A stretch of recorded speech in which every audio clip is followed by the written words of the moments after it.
Hello and welcome into BTN's Take 10 podcast.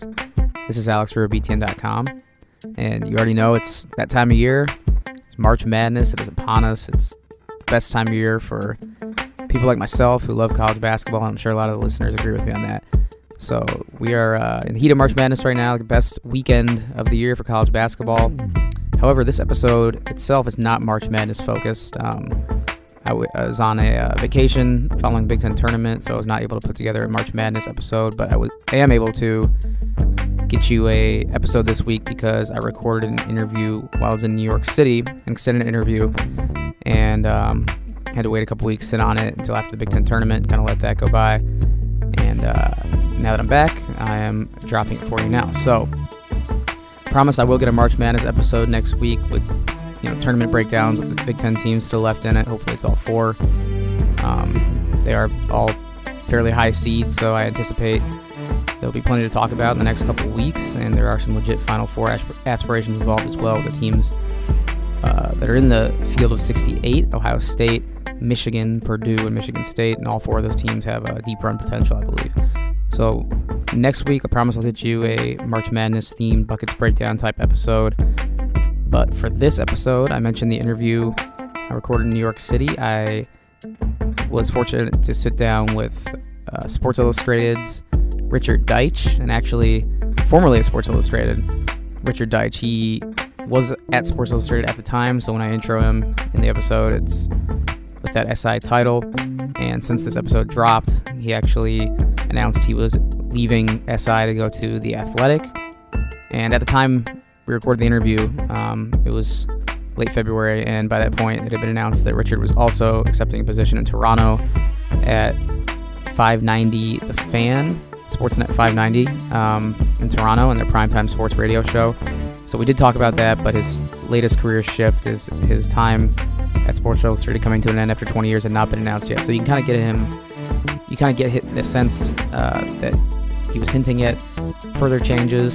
We get to that at the end of the episode, but it was not made explicitly clear. So that is why he is introed as a different title. But for those who don't know, Richard Deitsch is a very influential sports media figure. He is, as I mentioned, been at SI, was at SI for over 20 years, was a senior editor, writer, contributor, and is the host of the Sports Illustrated Media podcast, which he has said will continue in some capacity beyond Sports Illustrated. So I'm a big fan of the SI Media podcast, and I kind of modeled this show after his podcast to an extent when I interview influential sports media figures, and that's kind of the approach I took with Richard. Got into his background in sports media.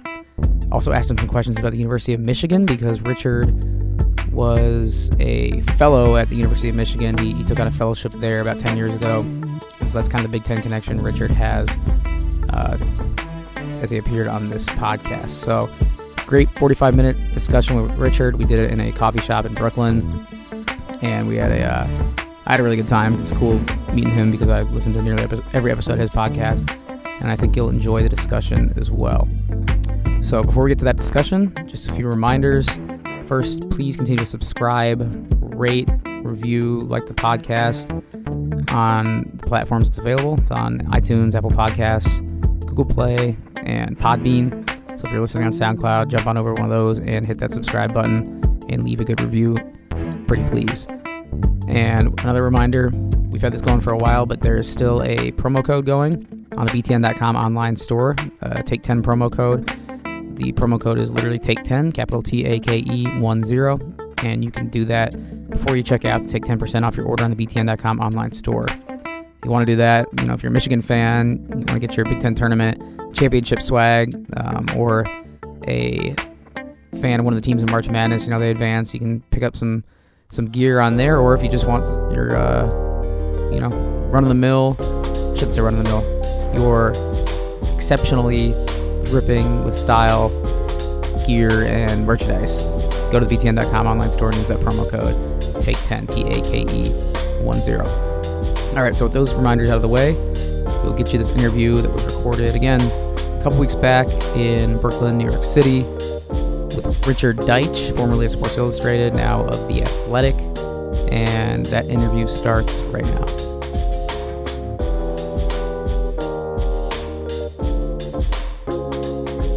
All right, so I'm very pleased to be joined here in Brooklyn on a beautiful day in New York City by a very influential sports media figure, senior writer and editor for Sports Illustrated, been there for over 20 years as the host of the Sports Illustrated media podcast. It is Richard Deitsch, and you can follow him on Twitter at Richard Deitsch. Richard, thanks for taking the time today. Yeah, I'm so influential, Alex, that you've trekked out to a elaborate coffee shop in Brooklyn to interview me. Hey, you got me out in Brooklyn. You can hear the music playing in the background. It's very authentic here out in Brooklyn. I'm trying to give you a authentic outer borough experience, as we say. So far, so good. So, Richard, when I have sports media professionals on, and you kind of set the model for this to a degree, I've modeled this show after years when I have media personalities on to get into their backgrounds, and that's what I'm going to try and do a little bit with you on this podcast. And since you were at Michigan for a year as well, it does have a Big Ten connection. So I kind of want to get started really at the beginning. It's kind of the cliche question you ask of all sports media professionals, but where did you start, and how did you first want to get into this business? Honestly, there's so few things more horrible than talking about yourself and your resume, so I'll try to do it as fast as I can. But I've always wanted to write. I've known that since a really, really young age. I was fortunate enough to have a parent who used to get a lot of newspapers delivered at our home. Raised by a single mom. And so I would read the New York Times and the New York Post and Newsday while she was at work, and that fostered a love for me of words. I worked for my local newspaper when I was 16, eventually went to the University of Buffalo after graduating from there, and obviously worked on my college newspaper there. After graduating from Buffalo, worked a couple of years in that city covering the Bills and the Sabres for a really big weekly up there, as well as did some radio in Buffalo for a big station, and that was a pretty great sort of breaking, or not stomping grounds, but that was a really good petri dish for me, just in terms of, while I wasn't necessarily writing for a big place, it gave me the opportunity to really do a lot of stuff and to cover the pros, cover the Sabres and the Bills. And so from there I ended up going to grad school at Columbia, and then I have a very, very rare path in that out of Columbia I got an internship from Sports Illustrated for Kids, and then a year after the Sports Illustrated for Kids internship, SI hired me. And I've been in Sports Illustrated ever since. So I really don't have any kind of career path that anybody who's in their 20s right now can really duplicate, because the odds of landing a job at like 24 at a big place and then staying for like 20 years are just, it's like an 1,000 to 1 shot. So I got very fortunate in that I was in the right place at the right time. And when I entered the business, the market was still pretty robust. Newspapers obviously were doing great. Sports Illustrated for Kids were roaring, and there were a lot of job opportunities. And then once at Sports Illustrated, I pretty much worked for every part of the brand, from the commemorative division to SI.com to swimsuit to Sports Illustrated for Women, which we used to have before it folded, to the magazine. And so in short, that's pretty much been my career path. All right, so I'm going to back up to your college days a little bit, because like your podcast, I like to think a decent amount of younger people looking to break into the sports industry and younger sports fans listen to this podcast. So I know you mentioned how, a few decades ago, 2 decades ago, that it's not the same, and we all know that. But your days at Buffalo, were you one of those kids that like lived in the newsroom and was there all the time, or did you kind of have time to do other stuff? No, I mean the University of Buffalo the student paper is called The Spectrum, and I pretty much lived there. Obviously, you can't literally live there, but I put a lot of hours in. I mean, that was truly like what I made. In the end, I have a communications and political science degrees, but what I majored in was the student newspaper. So yeah, I put a lot of time in there, hours and hours and hours and hours, and so that was a great place to just, just make mistakes. You don't realize you're making mistakes at the time, but it was a really good place to just sort of try different kinds of writing forms and cover different things and make mistakes, and obviously meet some great people, who became lifelong friends. But to answer your question, that was pretty much I would consider that my major, even though obviously I had other classes. Buffalo is a great town though, because it's really a small city, even though it is a city, and very manageable. And it's cold for most, about 6 or 7 months. So there's really not much to do other than, watch sports and drink. So in that sense, it was a fun place to go to college. Those are two things at the top of my list, my to-do list, every day, every week. So I feel that. But when I have professionals on this podcast, a few have mentioned they went to grad school, and I always ask why that was the next move, because I think the majority that I have on go right into their field. So why did you decide to go to Columbia? Yeah, I mean, it's a good question, because I don't think grad school is actually for everybody. For me, I needed something to sort of recalibrate where I was going. If I had stayed in Buffalo, the likelihood is I would have worked for the Buffalo News and probably would have stayed there. That would have been fine. I do love the city of Buffalo. But I had been covering entertainment and sports for a couple of years. I had then been in Buffalo for a while, just obviously because I had gone to undergrad there. And I really wanted I always knew I was going to go to grad school because I went to a state school. I made the choice to go to Buffalo over a place like Syracuse or Northwestern because it was a lot less costly, and my thought was that if I was going to spend big money, I would do it on grad school. So I always in the back of my mind knew I was going to go, but I think I just got to a certain point where I'd been in Buffalo for a long time.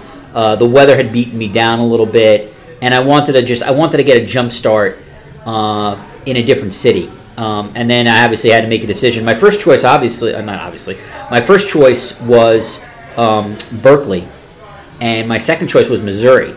And I didn't get into Berkeley. I got waitlisted in Missouri, and then Columbia was my third choice. That's the only three schools I applied to. I'm glad I ended up going to Columbia. It turned out to be an amazing experience, and met some amazing people there. But had I gotten into Berkeley, my dream was to basically move to California and to try to start a journalism career there. But the reasons for me were that I needed to sort of recalibrate a little bit because I knew that I didn't want to spend the next 30 years in the same city. So I was using grad school as kind of a restart a little bit. And again, when I went, and Columbia certainly was expensive, it's not as expensive as it is now, and I think I would advise any young person, you have to really do the finances when it comes to a journalism master's degree, because you're not going to get a high-paying job out of grad school, and you really have to figure out whether you can handle that debt and when you can pay that debt back. For me, in the late 90s, it was a lot, but it wasn't anywhere close to what it is now. So I'm glad I did it, but I did it really to sort of have like a restart, basically. So once you got to SI, an internship and working for SI Kids is great, but what kind of angle or path did you see to carve out for yourself to eventually get to where you are as a senior editor? Like, what did you have to take on anything special, or did you kind of carve that out yourself? Well, I mean, I've worked there for a long time, so I've done a lot of different things. I certainly didn't go into Sports Illustrated like with the dream of, oh man, I want to cover media. I mean, it turned out to be great, but I went into,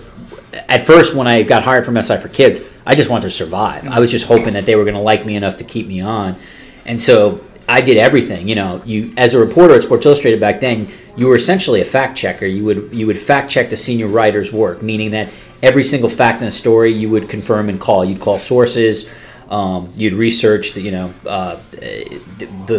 World Wide Web was not as prominent as it is today, so you couldn't necessarily use the web to search everything. So you really had to do a lot of legwork to make sure these facts were correct. And then if you were lucky, you may get to write like one thing every couple of weeks, and that would be something very short at the front of the book, as we'd call it. So like my first piece ever was called the Catching Up With, which meant that it was somebody who was on the cover of Sports Illustrated, and you wrote about them 20 years later. Okay. And so my first ever piece was about a guy named Howie Young. He was a Detroit Red Wings defenseman in the 60s and drank himself out of the league. He was an alcoholic. And 30 years later, he had a whole new life as a bus driver driving around Navajo kids in... I'm trying to remember where he was. Was it Arizona or Nevada? But in a town in a town out west, and he had sobered up, he had remarried, and he was really doing something pretty amazing and admirable in the later years of his life after being in this hockey defense. Now, was that your idea, the Catching Up With, or was that something you took? Catching Up With existed in Sports Illustrated, but like when you were a young reporter like myself, you'd pitch basically, right. Hey, I want to do this, I want to do that. And it took a while, and finally an editor actually greenlit it, and I got in the magazine. It was like one of the most incredible days. And so, early on, you were really just trying to find wherever you could write. It's not like it was today where you could get hired at your age and write for the web. That did not exist when I was starting out at SI. Like, right. It was the magazine or nothing. And then eventually, as I sort of made my way through Sports Illustrated, I got assigned to be the tennis reporter. So I got to work with Scott Price, SL Price's byline, John Wertheim, and that was a really great experience. So I got to cover a ton of U.S. Opens and other tennis tournaments. I got assigned to the Olympic team, which was my dream, actually. That's what I always wanted to cover as a kid. Got your Olympic shirt on right now? I have my Olympic shirt on now. So there's a woman who's at ESPN. She's a news editor, Sandy Rosenbusch. She was essentially my mentor at SI. She assigned me to the Olympics, and starting with Salt Lake, I was a reporter there, and so I started covering Olympics. Eventually started working for the web and doing that.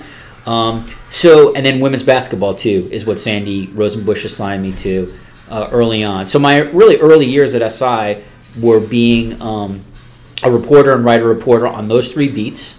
And then I eventually moved to our women's sports magazine for a couple of years, where I wrote about all different things and edited all different things.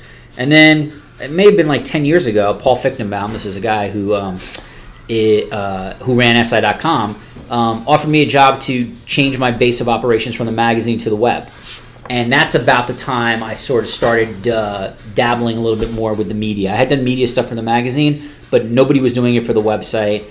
And, sort of make a long story short, I'd obviously done other stuff. I was a special projects editor for SI. I haven't always written for SI like weekly like I do now.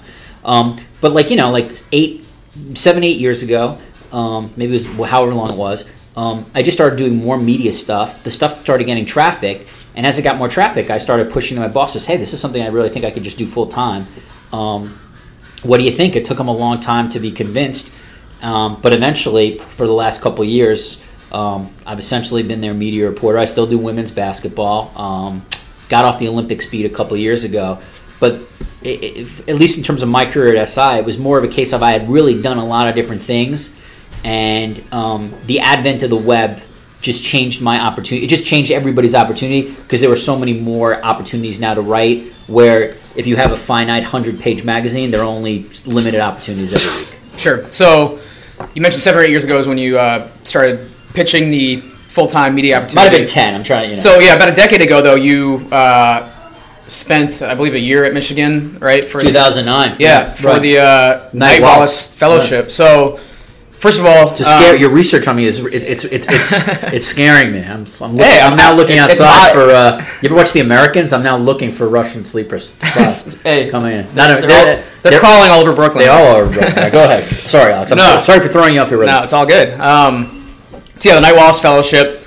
First of all, can you kind of lay out what that program was, why you were interested in it, and how you got accepted into that particular program at Michigan? As an Illinois guy, are you really interested in Michigan programs, Alex? I'm a BTN guy. Come on, Richard. BTN, right. First and foremost. Well done. So the Knight Wallace program is it's a mid-career fellowship where the University of Michigan and the Knight Foundation bring in 12 journalists from around the world to study at Michigan for the year. They pay you to study, which is just the boondoggle of boondoggles. They pay you $70,000 for the year, or it's not really. It's like for 8 months. And so what you do is you put your job on hold. If you're a freelancer, obviously, it's not as big a deal.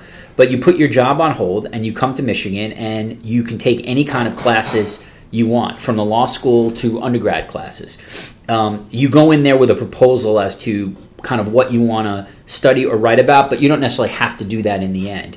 And so it's just basically this amazing program where you just basically stop working for a year and just recharge. So it wasn't something I ever expected to do, but I had heard about it. I loved the University of Michigan as a kid. That was just like a dream kind of school, because I went to Buffalo, and Buffalo at that time, it really had no athletic tradition at all.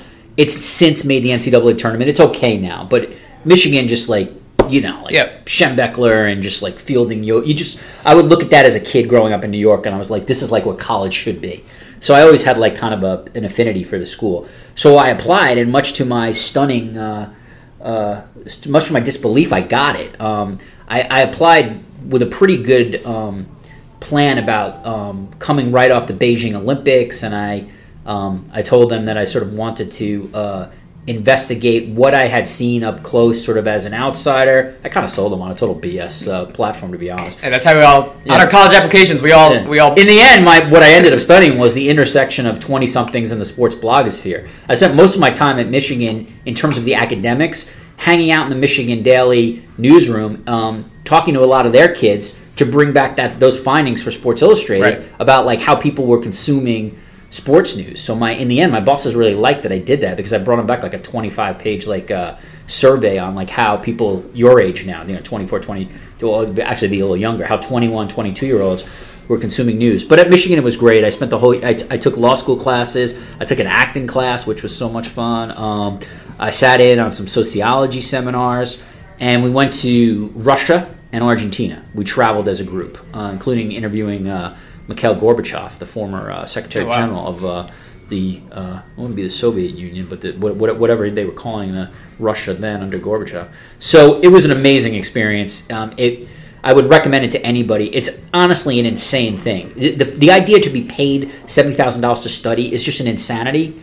So it could not have been a more fun and relaxing year. And to Sports Illustrated's everlasting credit, and my old boss Terry McDonald, he kept my job, which is amazing that he did that. And so that was a year, and it really gave me.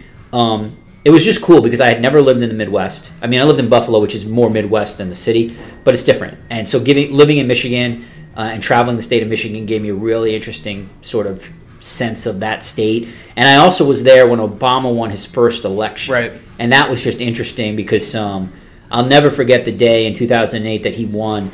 And you walked along the campus and you saw like kids of different races hugging each other. People were walking down the street in like pure joy. I've never seen anything like it. It's kind of fascinating to think about where we are 10 years later. But it was great. It's one of the best things I ever did, and it's not something I ever expected to do. So how did you like Ann Arbor, the campus? Like, did you go to football games, basketball games, and was that the Appalachian State year too? Or would it have been a year later? The year I went was Rich Rodriguez's 3-9 years, the worst year in Michigan history. I think Appalachian State was either the year before. Yeah. They were terrible. I mean, it was a really bad football year. But I did go to a couple games. I went to see the basketball team play and the women's basketball team play. My advisor, although wasn't really an advisor, we sort of just met for coffee every now and then, was the athletic director at Michigan, a guy named Bill Martin. Oh, wow. And so that was just interesting to just get to talk to him. So yeah, I did sort of like check out their sports. Actually, the two sports that I came away really most impressed by were softball. They have a dominant women's softball program forever. Still good. Yeah, and field hockey. They were excellent that year for whatever reason, so I checked them out, and they were really cool. Women's basketball is good too now. They're good now. They have Kim Barnes-Arico from St. John's has come in and rechanged that program. So I definitely wanted, when I was there, to take advantage of the Michigan athletic experience because it was so different than the University of Buffalo. I mean, this was big-time athletics. Yep. Like, you walk by the big house, it's like you are in a real stadium. It was fingerprints to get in the football facility when we went there. Wow, not this year. And it just, again, like even though their basketball arena was not the greatest compared to others, it was still the place of the Fab Five. It was still the place of like, that Glenn Rice championship team. So that was very cool. Again, I'm just glad as someone who has really been based in New York and Buffalo for the most part, which does not have mega college tradition. I mean, St. John's is a good program here, but it's not a sprawling. And Ann Arbor is kind of like held up as that quintessential college. Ann Arbor to me had it had slivers of New York, like it culturally, intellectually, and so it wasn't so different than what I was used to. But, and this is an important one, it also had a real Midwest feel because most of the students and most of the people who are there are from the Midwest, or a lot of them from Michigan. So it gave me. I think it's very important when you're in journalism. I probably should have done more of this.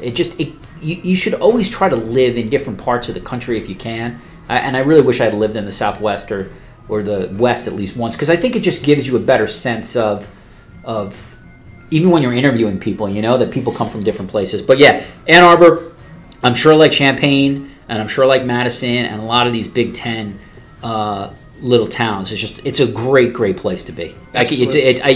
You totally having done that year. I now understand why so many kids in Michigan dreamed of going to like a Michigan or Michigan State. It makes sense. So you studied the sports blogosphere you mentioned, which at the time was booming, exploding. I don't know if you agree with this, but I feel like podcasts like we're doing now have kind of taken that place and kind of commanded this generation's attention. Like I don't think of like sports bloggers as like the primary personalities anymore. It's they've all gotten old. Right, exactly. Yeah, I mean, I don't know where podcasting is going to go, but it's going to be a medium for a long time. The people your age want on-demand content, right? You want basically to listen or watch what you want when you want. It's the reason why Netflix is as big as it is, and that's the reason why podcasting is as big as it is. It's also an intimate medium in that you really feel like you are connecting with the people you're listening to. It's different than television in that sense. It's in your ears, and I don't know, the connection is deeper for whatever reason. And there's just so many interesting podcasts that are happening now, so many different sports, so many different niches. And so, yeah, I find too, like you, that there are so many young people in the business in their 20s who are doing interesting things in the podcast space. Because the other thing too is you, generally speaking, you can't walk out of Illinois or Michigan and get a TV job where you have 40 minutes to sort of speak your mind, right? Yeah. But if you have a podcast, you can go an hour with your thoughts, your beliefs, your take. That's why it's a great medium. And it's the barriers to entry are so low that basically, what do you need? A laptop, a couple other pieces of equipment, and iPhone, and you can basically do your own. So I think that's really the game changer, is that the technology exists where almost anybody with the right tech can basically become a podcaster. Yeah. Full disclosure, at Illinois, I didn't do any sort of radio. I went on the radio as a guest and stuff like that, but I was not a part of the radio station. I didn't have any of the technical experience to do it. And you're right, the barrier to entry is so low, even I could figure it out to pull it off. So speaking of the podcast business, the podcast game, for me and many others, your Sports Illustrated Media podcast is kind of the place to go to learn about the sports media industry. And really, like you said, a decade ago, you kind of found that there was this audience out there for that type of coverage. And I didn't even realize until I started listening to your podcast regularly that this space existed. So what was the inspiration for the SI Media podcast? Well, the SI Media, so formal, the SI Media podcast, Alex. We started before even I was doing this. There was an idea to talk to the writer of the cover story every week. It's probably 4 years ago, whenever podcast was really, really in its infancy. And so we started playing around with that. And we had a couple people there around your age who were really good tech. That was not me. And I just started Tim Layden would do a cover story on, I'm making this up, Lindsey Vonn. Sure. And so I would get Layden and we would talk for 25 minutes on how the story came together, who he interviewed, why this was important. I don't remember what we called it. We might even have called it cover story. But that's sort of the genesis of it, is we were just doing, they wanted a podcast that kind of was a promotional vehicle for what the cover story was each week. And I knew all the writers, and I get along with just about all of them. I shouldn't say get along, but I had a relationship with all of our top writers because I was with them at the Olympics and stuff. So I started doing this. I don't honestly remember how long we did it, but that's where it started. Then that thing eventually folded. And a couple of years ago, there was just a recommitment by SI to sort of try to get podcasts going. And so there were a group of us. I think it was me. Grant Wall was one in soccer. John Wertheim was one in tennis. There's probably somebody who tried basketball too. We're talking about you're looking at this equipment now. We're talking at a coffee shop, and you're probably this is low budget compared to whatever the Ringer has. We did these podcasts in a swimsuit closet, literally with the lowest tech possible. This was Sports Illustrated. Right. So we were with everybody else, and so we slowly but surely just sort of started chugging out podcasts. I hosted the soccer podcast. I was miserable at it. I was mispronouncing German names and getting yelled at from people on Twitter, which was great. And so I started this, I don't remember when I started. It might have been 2015 or 2014. But I just started basically interviewing. I thought while the SI part was cool, I said, why? I just basically felt it would be really cool to expand this to bring Joe Buck on, bring Al Michaels on if I could get him. I don't even think I was even going that high at that point. I was more let me try to get Don Van Natta or Pat Forty on or something like that. And so I did a couple of them. The sound quality was terrible. But I noticed that it was getting at that time 3 or 4 or 5,000 downloads. I was we're not doing any promotion, right? And there's at least some kind of audience there. So I kept sort of really pushing my bosses to keep doing this. So did people like Grant and John. And then I'd say a year and a half ago, we partnered with a podcast company, and then we just took it to like a much more professional level. This podcast company, Cadence 13, which is excellent. Yep. And so they started doing Peter King, the Open Floor guys, Ben Golliver and Andrew Sharp, who are super popular. Grant, myself, I think at the time Seth Davis was doing one. So we really, basically the genesis was, it started with like talking to writers at our place. I then extended it, and then once we got like more professionalized with this podcast group, then I could really like, take it to a different level, because I'd be in a studio of a real producer, sound production quality's high, and at that point I could really get people to come on. And then, like everything else, the podcast, it doesn't have to be like part of my take where you have 1 million downloads. Like, for what I was doing, as long as the people in the business, like their colleagues or people in the business were like, hey, I heard you on this podcast, it was really, really interesting. And most people in the media don't get an hour to talk about themselves. That's just not, they don't have that forum. At a certain point, after a couple months of me really trying to book each week heavy, there's not a week now that goes by where I'm not getting 10 people pitching me on either their clients or themselves. So it's sort of just now become far easier to do it in that I have a lot of options and a lot of opportunities. And then as the podcast sort of continued, I just realized that like there were a lot of people who were interested in this content, and that's why I started doing roundtables with other media reporters where I could have a chance to offer more opinion beyond just the written column. And so that's sort of where it is. So, again, this is never going to be, Simmons' podcast or part of my take or, the top 10 podcasts that exist in the country. But, for a niche podcast, for people who really are into sports media, it's done really, really good. It's done better than I ever expected.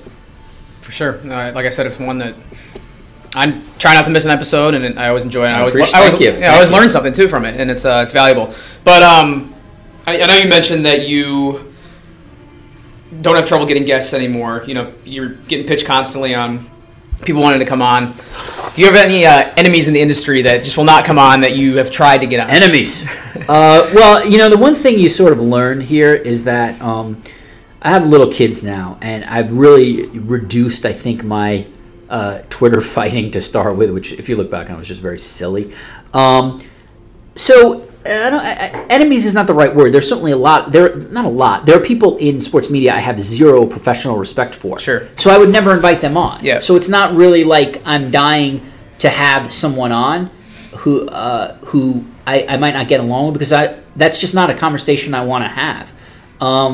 So there has been. Let me just think about this and make sure I don't sort of overstate it. I don't think there's anybody I've wanted on that hasn't come on. Like, there are people who, like, I would love to talk to LeBron James about how he believes sports media works in this country and how he feels he's covered, but that's not going to happen. I'm not getting LeBron James. Right.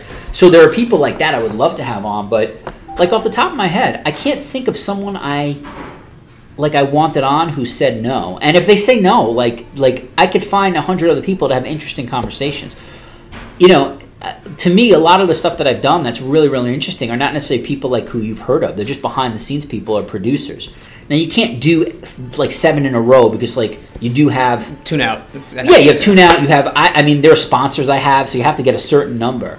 But no, to be very blunt, I have the freedom, I guess, or flexibility where if there's somebody like who's in the news who I'm not even sure how to explain this to you. Like, I guess the best way to just sort of explain it is I'm never going to invite somebody on I don't respect, so it's just not an issue. Sure. So what's the most rewarding part for you, and who do you learn the most from? Is it athletes? Is it reporters? Is it like producers, like you said, or is it just different because they're just... From the podcast itself? Yes. I think I've learned from everybody. I think everybody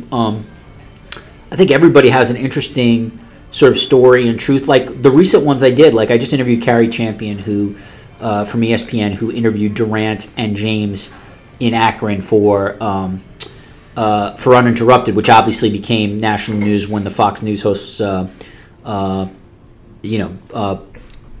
LeBron James and Kevin Durant, shut up and dribble. Why must they sort of think they can talk? I mean, it's outrageous kind of comments from her.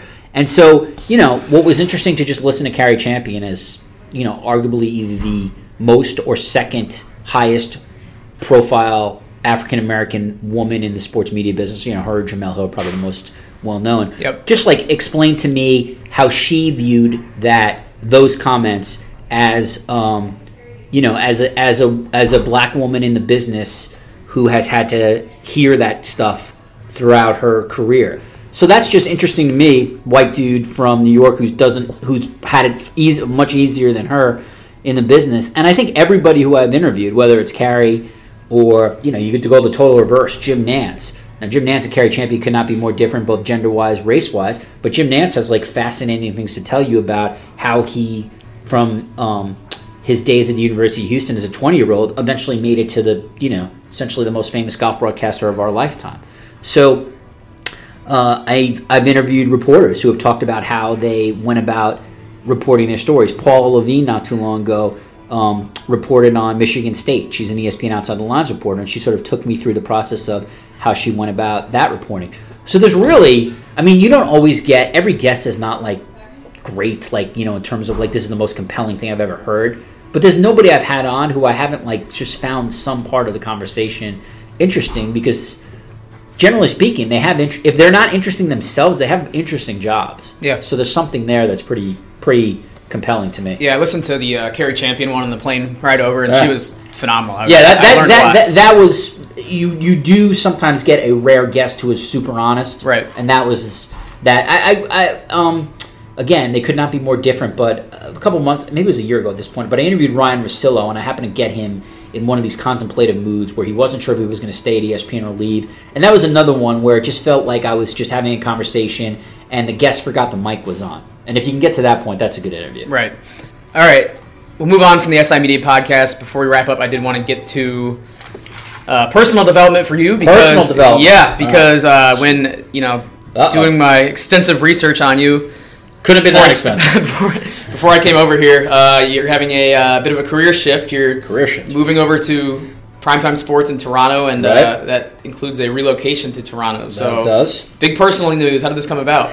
Well, for the last 5 years, I've been a guest on 590 The Fan, which is a very big sports talk station in Toronto, and that guest, those guest stints have included me flying up there couple times to do a week of shows with various hosts.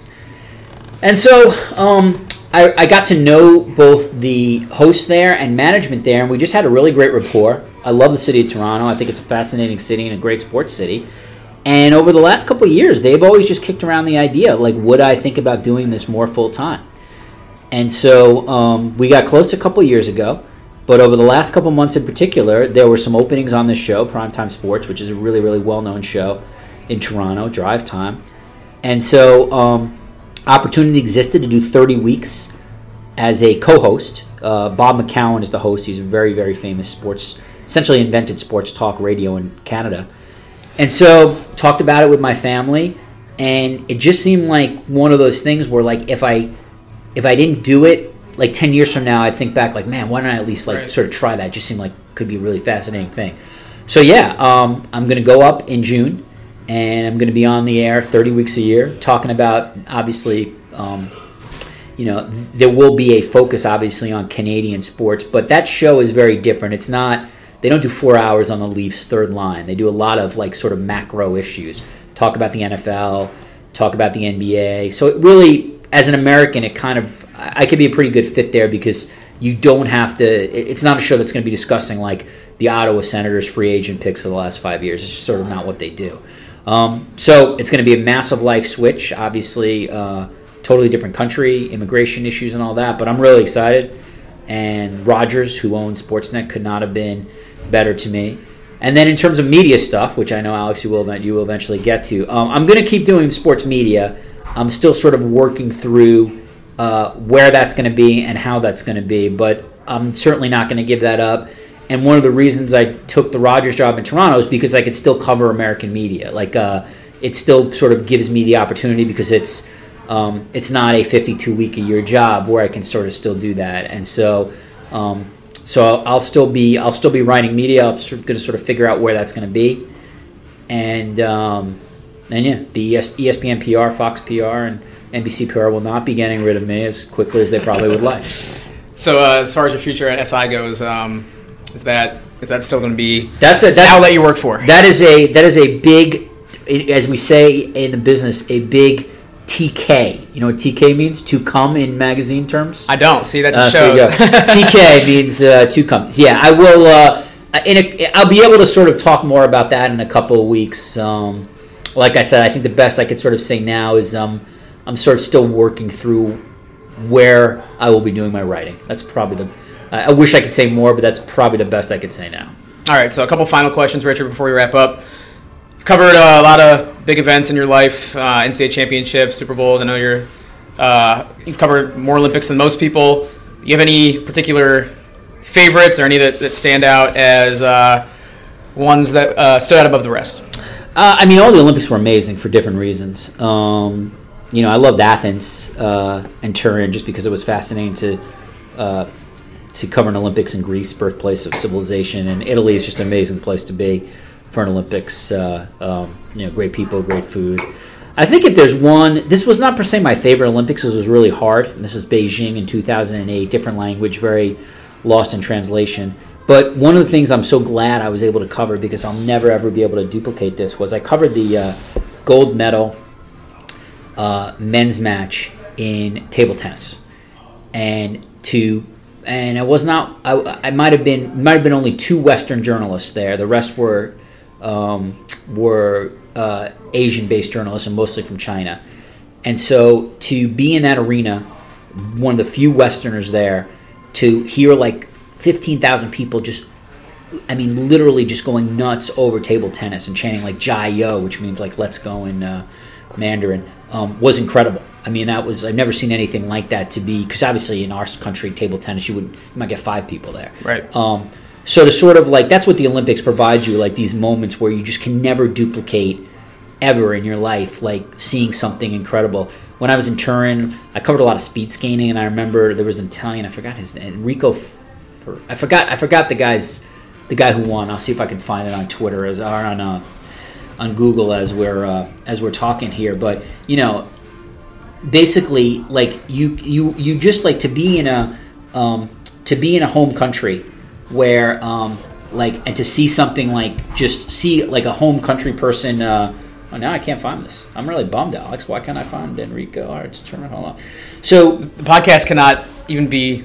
Keep it going. If you don't know, it is. Okay, Enrico Fabri. If you didn't find that, I was going to have to cancel the whole episode. Yeah, so I covered this. It was a 1500 men's speed skating gold in Torino, and this was a guy, I don't believe he was expected to win, and to watch like this Italian win in speed skating with the entire like just place going wild. And again, you never get to cover speed skating just as a general sports report in the U.S. It's just not something we cover.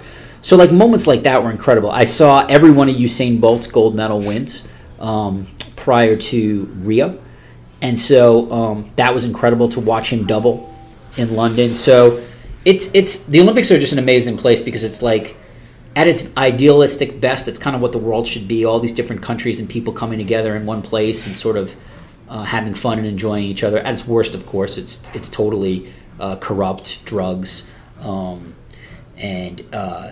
countries just totally stealing money from their people to pay for athletic venues which are never used again. Right. In that sense, it's absurd. So the Olympics sort of just gives you an amazing experience, and to be able to like travel to other countries on somebody else's dime in sports is just like the dream. So, I think, to me, like that table tennis match in probably Beijing might be the most memorable for me. But I really saw a lot of amazing stuff, including all of Bolt's wins, and I went to almost every track night in London. So Mo Farah and some of these other wins. It's just like that.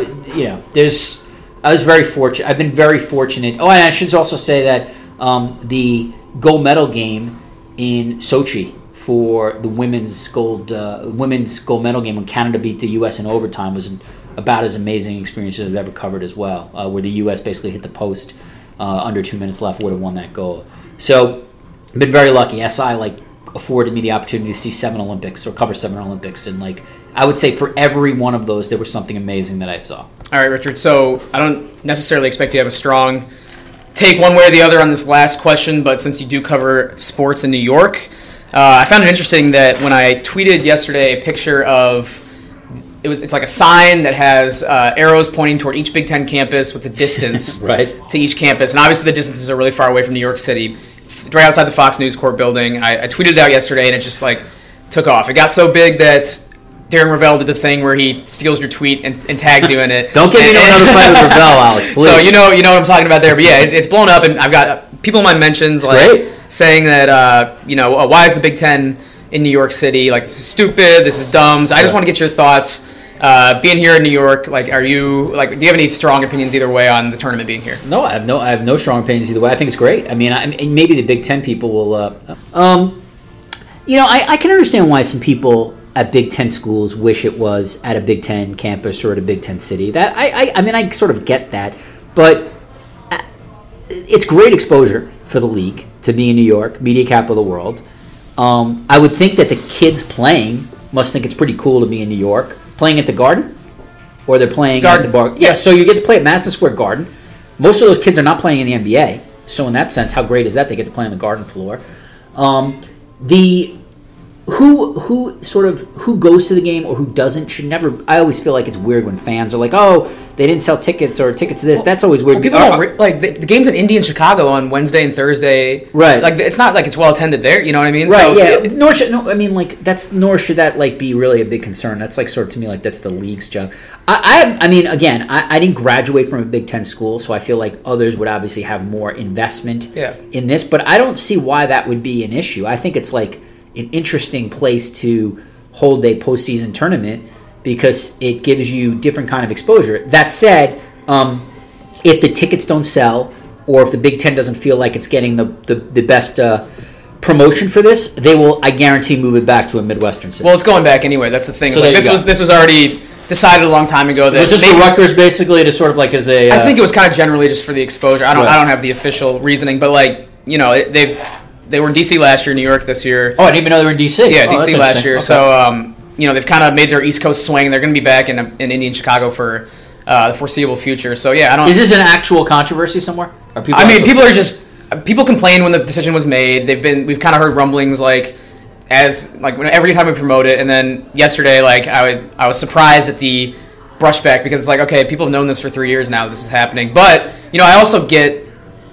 I grew up as a Big Ten fan of a Big Ten school, and I get why people would be annoyed that they can't drive 2 hours to see it. I understand that, but I think it'll be a cool event, and people will forget about it. Forget about their negative feelings toward it. Yeah, I mean, to me, and again, I'm a total outsider here, but if it's a one-off, it's really it's sort of meaningless. It's going to go back next year or wherever it goes back, and exactly. It's not like they moved the tournament permanently. Exactly. All right. Well, Richard, we avoided being kicked out by the Brooklyn moms, so we're got to wrap up here in the cafe, what is it, Uptown Roasters? Is that what it's called? Uptown Roasters. All right. So shout out to Uptown Roasters for hosting us here, and really appreciate you coming on, Richard, taking some time out of your day, and I'll continue to follow your work. Thank you, and good luck in Toronto. Thank you, Alex. I appreciate it. Good questions. Thank you very much.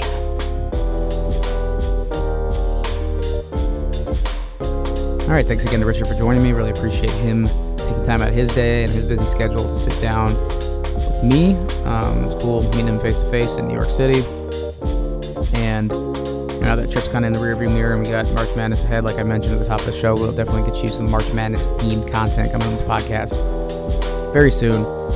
This is dropping, I believe, Friday. So if you're listening to this on Friday, it should be a March Madness episode mid next week, following the first 2 rounds of the NCAA tournament, the first weekend of March Madness, and we'll see how many Big Ten teams make it through. I wouldn't be surprised if all 4 make it through the first round, and any of these teams, honestly, are easily Sweet 16 caliber, and we'll see how many they get heading into the second weekend. So I'm excited to watch March Madness unfold. I'm sure you are too, and I will hop off now so you can take in the remaining action this weekend whenever you're listening to this, and we'll look ahead to next week and get you some March Madness themed Take 10 podcast # content coming at you very soon. So thanks to everyone as always for listening. Thanks to Wes White once again for producing the show, and we will talk to you next time here on the Take 10 podcast.